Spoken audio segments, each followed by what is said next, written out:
Presiden Prabowo dan PM Modi perkuat kemitraan strategis di KTT G20. PDIP bersyukur Jokowi dukung RK Suswono di Pilkada Jakarta 2024. Marc Marquez resmi bergabung dengan Ducati Lenovo Team untuk musim 2025.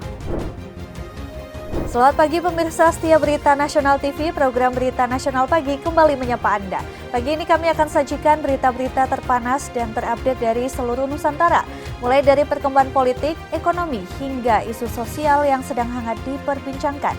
Bersama saya, Ajeng Tiara.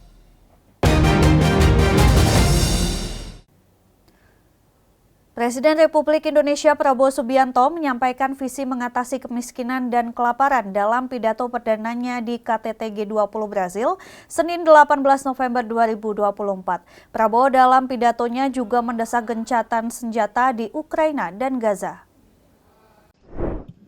Dalam pidato perdananya di KTT G20 Brasil, Presiden Prabowo Subianto menegaskan komitmennya mengatasi masalah kemiskinan dan kelaparan yang masih membayangi Indonesia.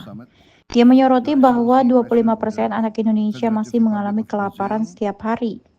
Prabowo mengungkapkan rencananya mengatasi kekurangan pangan dalam 3 tahun. Prabowo mengungkapkan rencananya mengatasi kekurangan pangan dalam 3 tahun, mencapai kemandirian dalam 4 tahun, dan berkontribusi pada aliansi global melawan kemiskinan dalam 5 tahun. Pendidikan menjadi fokus utama dengan program makan gratis untuk anak-anak sebagai bagian dari strategi pemberdayaan generasi muda. Di sisi geopolitik, Prabowo menyerukan pentingnya gencatan senjata di Ukraina dan Gaza. Ia mendesak G20 menggunakan kekuatan kolektifnya untuk memperkuat upaya multilateral dalam mencapai perdamaian dan stabilitas global. Free meals for our children is a vital part of our strategy. This is also part of empowering our young to be able to grasp the benefits of education. Hunger, we are very optimistic that we can overcome hunger in Indonesia. I plan to overcome food shortage in 3 years. We will be self-sufficient in 4 years. And in 5 years, we are confident we can contribute to the Global Alliance Against Poverty and Hunger. Distinguished guests, economic issues cannot be separated from geopolitical affairs and geopolitical issues. We have discussed the role of conflict in the present international landscape. Poverty and hunger. Wakil Ketua Dewan Perwakilan Rakyat DPR RI Adis Kadir menyebut bahwa isu kenaikan PPN 12% masih dalam pembahasan. Dia pun menegaskan bahwa sejumlah pihak terlibat masih menunggu kepulangan Presiden Prabowo ke tanah air untuk memberikan arahan terkait isu PPN 12%.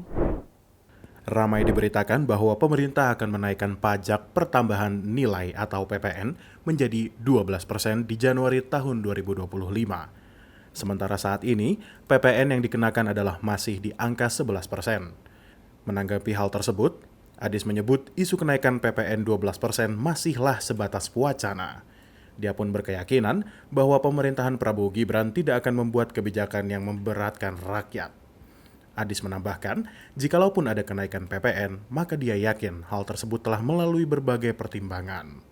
Adis pun mengajak agar semua pihak menunggu arahan dan kepulangan Presiden Prabowo ke tanah air terlebih dahulu. PPN ini kan masih wacana, masih usulan. Tentunya kan itu masih dibahas dan pasti menunggu Pak Presiden kembali. Jadi kita tunggu saja Pak Presiden kembali. Jangan berandai-andai. Tidak usah kita berkonotasi yang nanti ada kenaikan begini begitu. Pasti Menteri Keuangan pun kalau mengusulkan Pak Presiden ada dasar-dasarnya.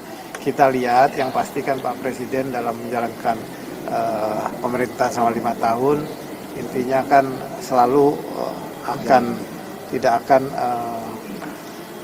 menyusahkan rakyatnya gitu kan, seperti itu. Jadi kalaupun ada kenaikan pasti akan diatur sebagaimana mestinya. Tetapi Ini kan belum, masih menunggu presiden. Jadi kita tunggu saja seperti apa nanti.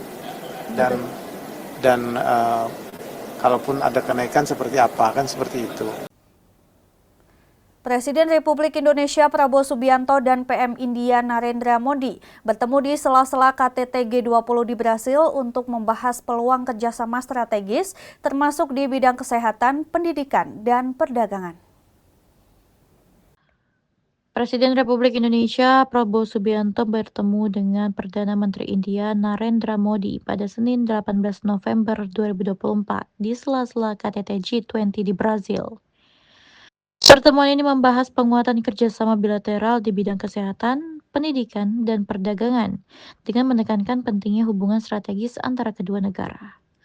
Presiden Prabowo mengungkapkan kebutuhan mendesak Indonesia akan 160.000 dokter dan berharap India dapat membantu melalui pengiriman profesor serta dokter spesialis.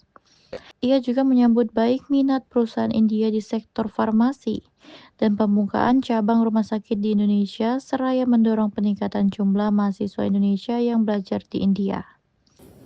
Increase the number of Indonesian students going to your institutes in India, and also to invite Indian professors, Indian teachers to teach in our because we have a vacuum, we have a shortage of 160,000 medical doctors, a shortage, and we can graduate only 8,000 every year.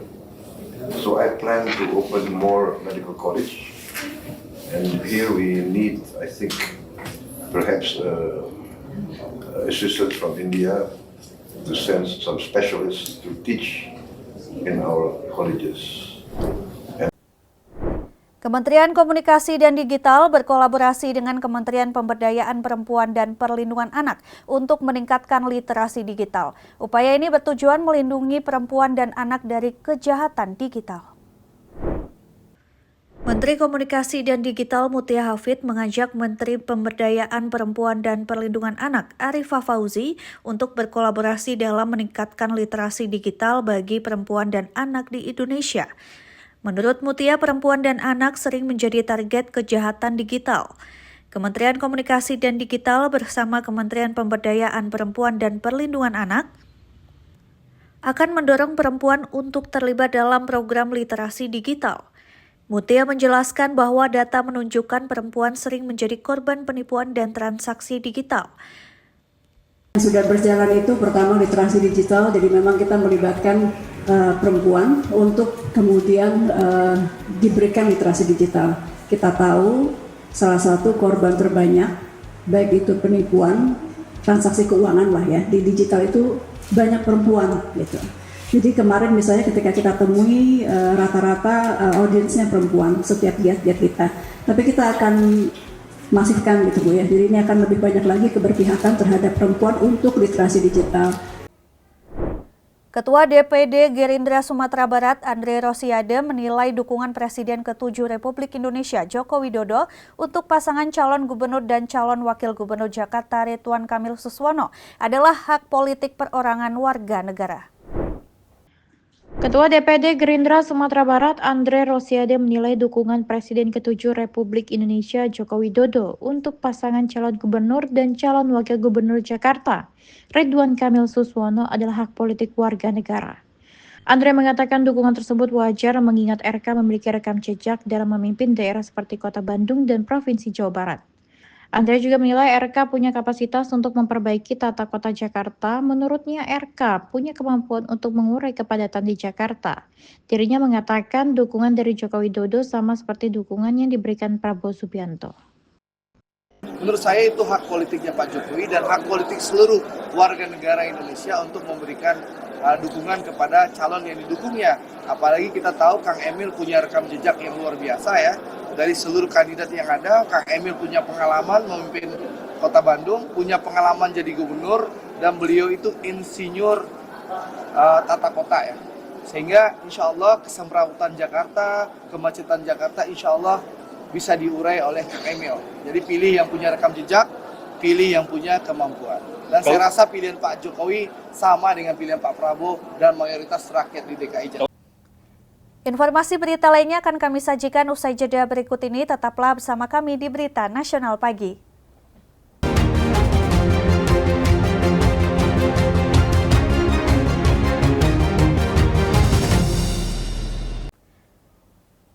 Presiden ke-7 Republik Indonesia Joko Widodo secara terang-terangan mendukung pasangan calon gubernur dan wakil gubernur DKI Jakarta Ridwan Kamil Suswono.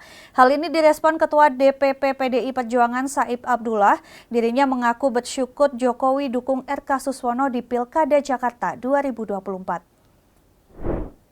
Said menganggap Jokowi tetap memiliki kebebasan dalam menentukan langkah politiknya. Dirinya pun mengimbau berbagai pihak untuk berkompetisi secara sehat di pilkada. Lebih lanjut, Said menegaskan bahwa Jakarta menjadi penampil demokrasi di Republik Indonesia. Oleh karena itu, dirinya mengingatkan jangan sampai terjadi pelanggaran dalam kompetensi Pilkada Jakarta.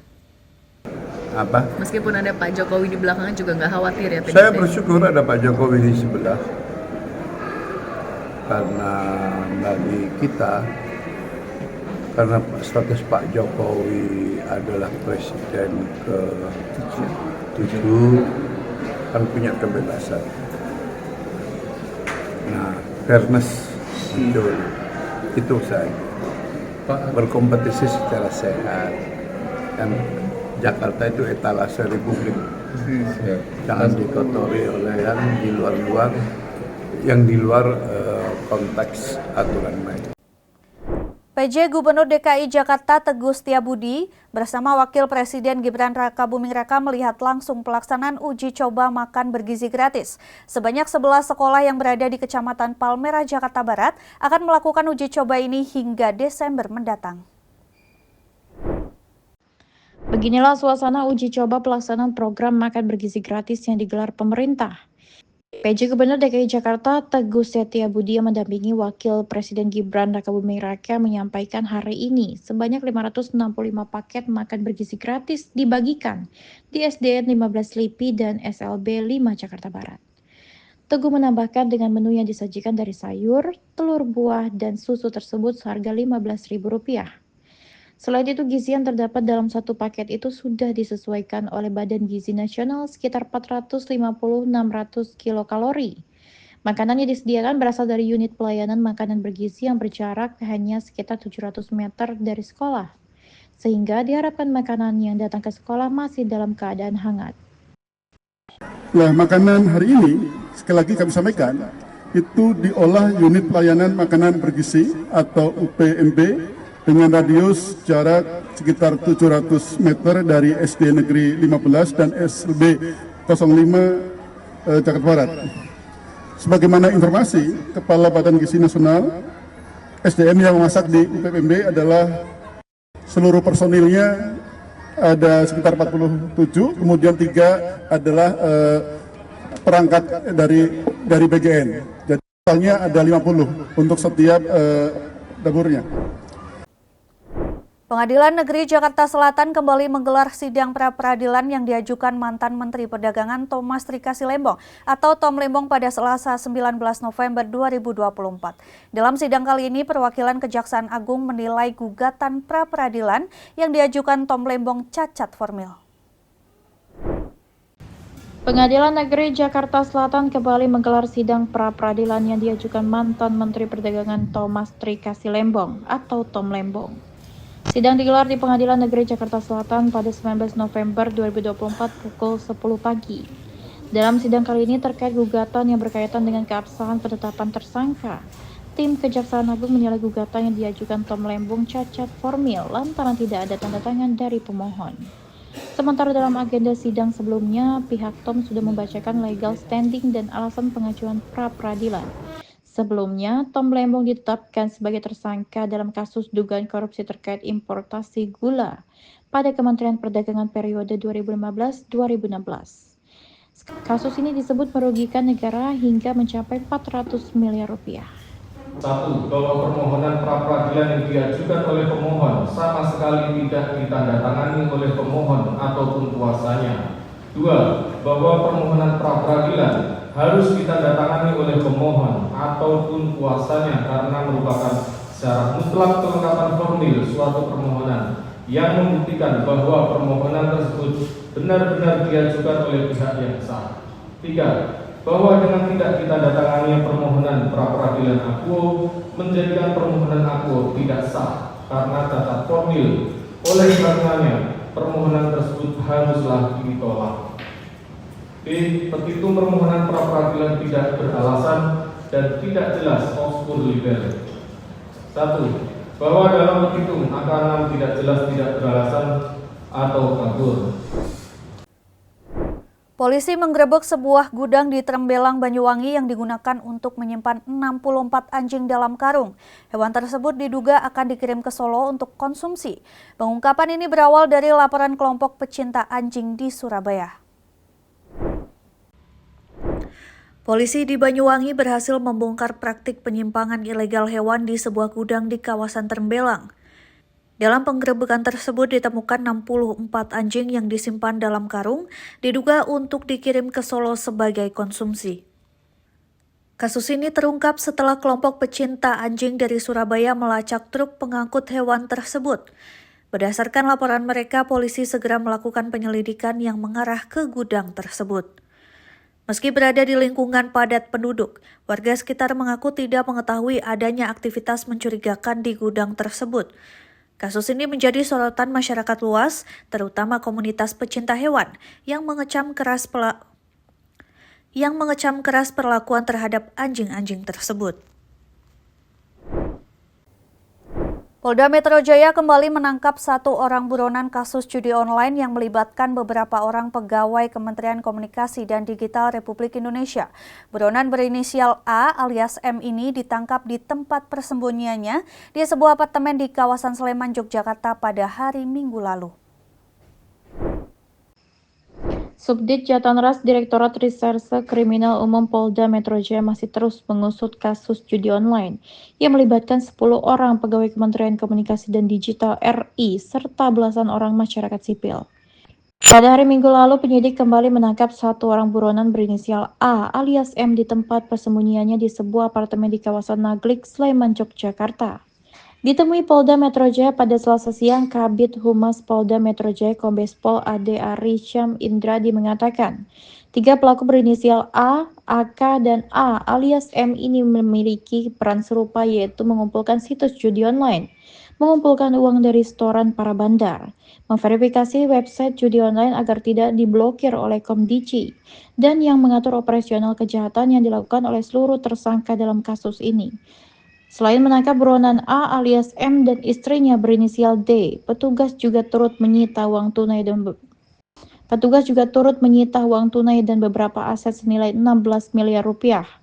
Dari hasil penyelidikan yang dilakukan oleh tim penyidik, peran dari pelaku A ini juga sama dengan pelaku D yang sebelumnya telah diamankan oleh tim Subdit Jatanras Polda Metro Jaya, yaitu mengatur situs judi online dan mengumpulkan uang setoran agar tidak terblokir oleh Kementerian Informatika yang saat ini sudah berubah menjadi Kementerian Komunikasi dan Digital. Di Treskrimum Polda Metro Jaya berhasil mengamankan 1 orang DPO kasus judi online yang beberapa hari ini diburu. Ya, inisialnya A alias M. Ya, itu sudah berhasil diamankan. Sehingga sampai dengan saat ini dalam penanganan kasus perjudian online ini sudah ditangkap 23 orang tersangka. Kemudian dari tersangka A alias M ini dan istrinya, saudari D yang sebelumnya juga sudah ditangkap dan ditetapkan tersangka, penyidik berhasil menyita uang tunai serta aset dari tersangka senilai kurang lebih 16 miliar rupiah. Informasi berita lainnya akan kami sajikan usai jeda berikut ini. Tetaplah bersama kami di Berita Nasional Pagi.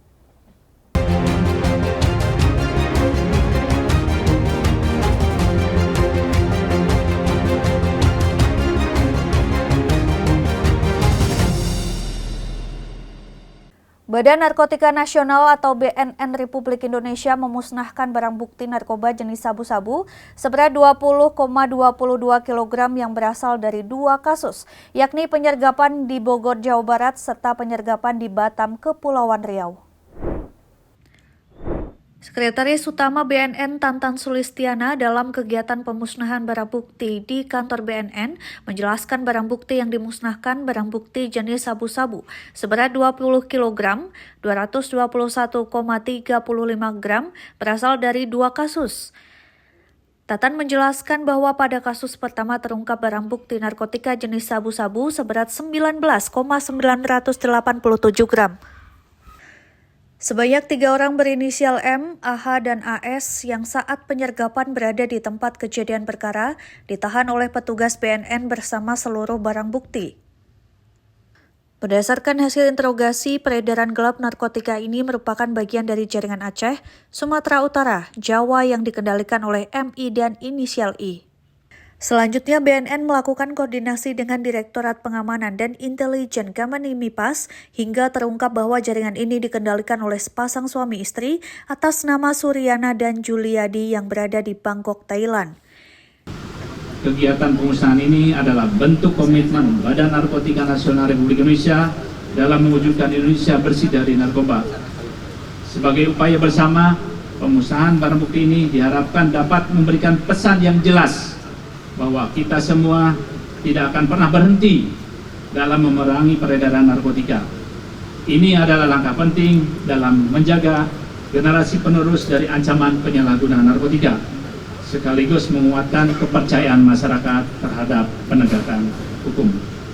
Keterlibatan kita semua sangat penting untuk mewujudkan Indonesia bersinar, di mana masyarakat dapat hidup dalam lingkungan yang sehat dan bebas dari ancaman narkotika. Demikian yang bisa saya sampaikan. Atas perhatiannya saya ucapkan terima kasih. Saya tutup dengan Assalamualaikum warahmatullahi wabarakatuh. Beberapa nominasi anggota Kabinet Presiden terpilih AS Donald Trump dianggap kontroversial, baik di kalangan Partai Demokrat maupun Republik. Namun Ketua DPR AS mengingatkan para kritikus bahwa rakyat Amerika memang memilih orang untuk mengguncang status quo. Dan itulah yang akan dilakukan oleh para pejabat kabinet baru ini jika dikukuhkan. Presiden terpilih Donald Trump terus membuat nominasi untuk mengisi kabinet barunya, termasuk Chris Wright, seorang advokat industri minyak dan gas yang akan menjabat sebagai Menteri Energi. Trump telah memprioritaskan loyalis politik untuk posisi-posisi utama kabinetnya. Satu pilihan khususnya, mantan anggota Kongres Partai Republik Matt Gaetz sebagai Jaksa Agung terus menimbulkan kontroversi. Sebelum Gaetz mengundurkan diri minggu lalu, Dewan Etik DPR AS telah menyelidiki keterlibatannya dalam pelanggaran seksual dan penggunaan narkoba. Gaetz membantah tuduhan tersebut. Anggota DPR Partai Demokrat Adam Schiff mengatakan pada CNN, baginya Gaetz tidak memenuhi syarat untuk menjabat posisi yang diusulkan. Are we really going to have an attorney general who there's credible allegations he was involved in child sex trafficking, potential illicit drug use, obstruction of investigation, who has no experience serving in the Justice Department, only being investigated by it? Senator Partai Republik Mark Wayne Mullin yakin Senat harus memiliki akses ke temuan investigasi, tetapi mengatakan kepada NBC bahwa Gaetz layak mendapatkan kesempatan yang adil untuk melalui proses konfirmasi untuk jabatan tersebut. I have no doubt that President Trump believes that Matt Gaetz is the right person to do the right job. Matt will be treated the same as every nominee out there. Pemimpin minoritas Demokrat di DPR, Hakeem Jeffries, juga muncul di NBC. Dia mempertanyakan pilihan kabinet presiden terpilih Trump yang beberapa di antaranya kurang berpengalaman terkait jabatan yang diusulkan. Is this the very best that America has to offer for a moment like this with so many challenges that we confront? Of course not. Dengan memilih Donald Trump, rakyat Amerika telah memberikan mandat kepada Partai Republik untuk mengguncang status quo, tegas Ketua DPR dari Partai Republik Mike Johnson. Any president has the right to name their own cabinet, to nominate persons that they think will fulfill their agenda. And the people that are on this list will do that. They will go into the agencies that they're being asked to lead and they will reform them. Kemungkinan besar sebagian besar kabinet pilihan Trump akan segera memperoleh persetujuan dari Senat setelah sidang konfirmasi. Di samping itu, Trump juga telah meminta pemimpin-pemimpin Senat dari Partai Republik untuk memungkinkan persetujuan saat masa reses sehingga tidak dibutuhkan sidang konfirmasi. Dari Washington DC, saya Valdia Baraputri dan tim VOA. Juara dunia 8 kali MotoGP Marc Marquez resmi bergabung dengan tim pabrikan Ducati Lenovo untuk musim 2025.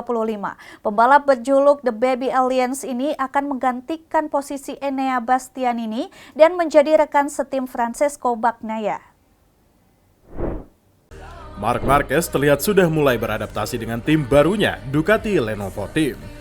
Pembalap Spanyol ini tampak bercengkrama dengan Marco Rigamonti yang akan menjadi kru chiefnya dan Davide Tardozzi selaku manajer tim Ducati. Senyum khas Marquez terlihat menghiasi garasi Ducati meskipun saat itu ia belum mengenakan seragam merah tim barunya. Ducati Corse sendiri telah mengumumkan kedatangan Marquez melalui akun Instagram resmi mereka. Kehadiran Marquez di Ducati tidak lepas dari performanya yang mengesankan di musim 2024 di mana ia berhasil finish di posisi ketiga klasemen akhir. Ducati akhirnya memilih Marquez untuk bergabung mengalahkan kandidat lain, Jorge Martin. Dalam sesi perkenalan dengan tim barunya, Marquez sudah terlihat mengenakan racing suit merah khas Ducati. Meski berganti tim, ia tetap setia menggunakan helm merek Shoei yang telah menjadi andalannya. Pemirsa, informasi tadi sekaligus mengakhiri jumpa kita. Demikian Berita Nasional Pagi telah menemani Anda. Saya Jeng Tiara beserta kru yang bertugas pamit undur diri. Selamat pagi dan selamat beraktivitas.